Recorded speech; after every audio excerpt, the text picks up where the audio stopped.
672 milliards de francs CFA, c'est le volume des investissements agréés en 2016 en Côte d'Ivoire. C'est l'annonce faite par le directeur général du Centre de promotion des investissements en Côte d'Ivoire, CEPICI, au cours d'une conférence bilan de la structure pour l'année écoulée. La grande chancelière de Côte d'Ivoire a procédé à la décoration de 100 personnalités au rang de l'ordre national et de l'ordre ivoirien du mérite. Nous en parlerons dans l'édition. Vous regardez le journal de Business 24 Africa. Bonsoir à tous et à toutes. Le Centre de promotion des investissements en Côte d'Ivoire, CEPICI, a procédé ce vendredi à la présentation du bilan de ses activités de l'année 2016. Il ressort de ce bilan que 12 166 entreprises étaient créées en 2016. Des perspectives prometteuses de l'économie ivoirienne ont notamment été définies. Le compte-rendu de Marie-Josée Kwasi. L'environnement des affaires s'est fortement amélioré en Côte d'Ivoire en 2016. Ce sont les mots d'Essis Esmel Emmanuel, le directeur général du Centre de promotion des investissements en Côte d'Ivoire, CEPICI, à cette conférence bilan. Essis Esmel Emmanuel a ses performances de son institution en 2016, performances qui se traduit entre autres par la signature de accords internationaux, 12 166 entreprises créées en 2016, contre 9 534 en 2015. Également, l'attraction des investissements avec 660 milliards de CFA mobilisés pour les investissements privés en 2016. Le bâtiment, avec 25% des investissements, est le secteur le plus prisé du fait des grands chantiers en cours dans le pays, a-t-il justifié. Suivent les technologies, 17%, l'agroalimentaire, 15%, le transport, 13% et l'industrie plastique, 5%. Nous confirmons que la Côte d'Ivoire est attractive. C'est ça le message essentiel. C'est vrai qu'on aurait pu faire 800, on aurait pu faire 1000 milliards, mais maintenir le même niveau d'investissement en 2 années, avec les échéances électorales que nous avons eues en 2016, est une performance. Je crois que c'est ça qu'il faut retenir. Et deuxième élément, la diversité des origines des investissements aussi est un élément qui donne une satisfaction, qui donne, la conclusion que la politique de libéralisation et de diversification des partenaires engagés par le président Eric porte ses fruits. Vous avez vu qu'aujourd'hui, nous avons tous les continents qui sont représentés dans l'investissement en Côte d'Ivoire. Et ça, c'est quand même à saluer. Pour le premier promoteur de l'investissement en Côte d'Ivoire, les perspectives de l'économie ivoirienne sont prometteuses avec un taux de PIB prévisionnel de 9,3%. Donc cette année, l'objectif, c'est d'arriver au moins à faire 1000 milliards de francs CFA.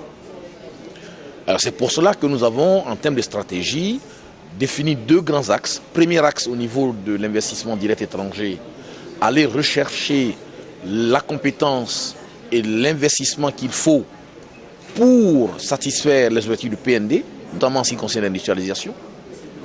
Et deuxièmement, développer les compétences et les richesses régionales pour porter ces régions à des niveaux de développement et que l'investissement dans le pays soit harmonisé. Et enfin, permettre à l'entrepreneur national, aux start-up, de pouvoir contribuer fortement à cet investissement. 12% des investissements en Côte d'Ivoire proviennent de la France, 10% pour le Nigeria et 9% pour l'Angleterre. Le Maroc, qui occupait la première place ces dernières années, pèse seulement 6% et se classe à la 6e place des pays investisseurs en Côte d'Ivoire.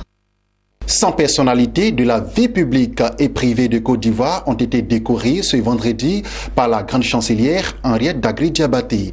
Ils sont pour certains retraités, pour d'autres des opérateurs économiques, des grands commis de l'État ou encore des acteurs civils à avoir reçu des distinctions au rang de l'ordre national et de l'ordre ivoirien du mérite.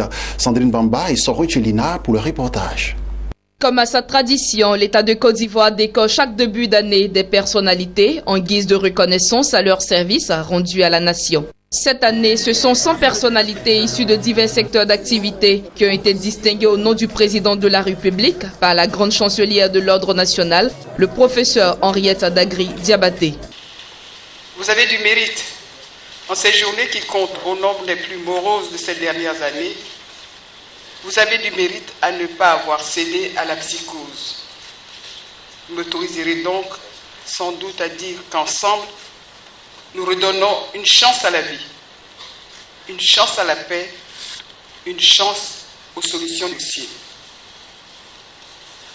Mesdames, Mesdemoiselles et Messieurs, la cérémonie qui nous reçoit aujourd'hui compte pour l'un des rendez-vous réglementaires du mérite national. Elle est le pendant de celle qui intervient à l'occasion de la fête nationale. J'aimerais saluer, c'est un parti pris, toutes les femmes de l'assistance et les 23 récipiendaires en particulier. Nulle part au monde, il n'est facile d'être femme.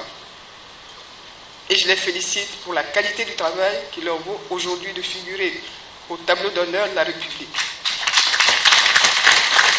La grande chancelière a levé au rang de l'ordre national 26 personnalités, dont 3 en tant que commandeur national, 20 au rang national et 3 autres au rang de chevalier national. Outre ces 26 personnes, 74 autres personnalités ont été distinguées, 38 au rang d'officier du mérite ivoirien et 36 au rang de chevalier du mérite ivoirien.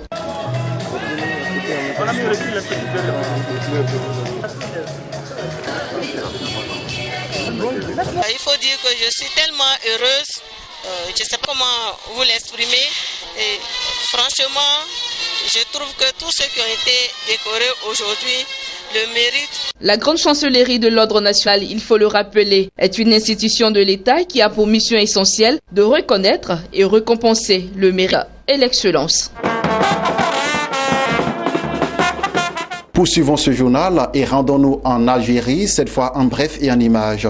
C'est le nombre de découvertes de pétrole de gaz qu'a effectué la Sonatrach en 2016, explique son PDG. Il faut souligner que c'est 10 de plus qu'en 2015.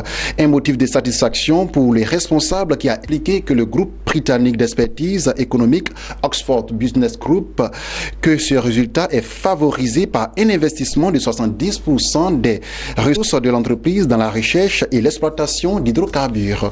Toujours en bref, lors du World Economic Forum à Davos qui s'est tenu du 17 au 20 janvier en Suisse, la directrice générale de l'Organisation des Nations Unies pour l'éducation, la science et la culture a présenté le Rwanda comme un des exemples de réussite du développement d'Internet dans le monde. Le président rwandais Paul Kagame, par ailleurs co-président de la Commission, a expliqué le succès que rencontre son pays aujourd'hui dans le segment d'Internet par l'intégration du secteur privé en tant que partenaire pour l'innovation et l'investissement dans la politique rwandaise du développement du numérique.